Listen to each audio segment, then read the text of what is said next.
राम राम जी दोस्तों, कैसे हैं आप लोग। उम्मीद है मस्त होंगे, भले चंगे होंगे। दोस्तों आज मैं आप लोगों को एक बहुत ही खूबसूरत नाच गीत सुनाने जानी हूँ। अगर आपको ये गीत अच्छी लगे तो प्लीज़ लाइक शेयर कमेंट जरूर करिएगा। दोस्तों हंसी मजाक गीत है, अगर आपको ये गीत अच्छी लगे तो प्लीज़ एक लाइक जरूर दीजिएगा।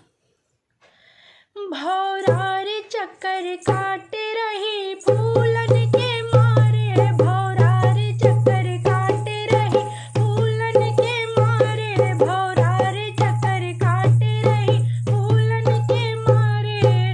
ऊंचे रे अटरिया से ससुरु जी ताके, ऊंचे रे अटरिया से ससुरु जी ताके, सासू जी चक्कर काट रही ससुरु के मारे, सासू जी चक्कर काट रही ससुरु के मारे, भौरा रे चक्कर काट रहे फूलन के मारे, भौरा रे चक्कर काट रहे फूलन के मारे।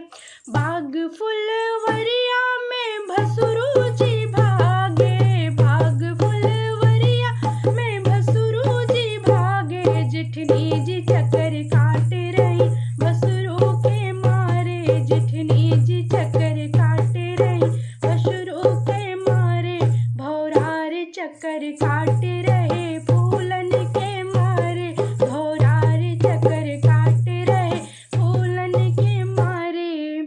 शहर बाजरिया में देवरू जी घूमे, शहर बाजरिया में देवरू जी घूमे, देवरानी चक्कर काट रही देवरू के मारे, देवरानी चक्कर काट रही देवरू के मारे, भौरा रे चक्कर काट रहे फूलन के मारे, भौरा रे चक्कर काट रहे फूलन के मारे। प्रणाम दोस्तों।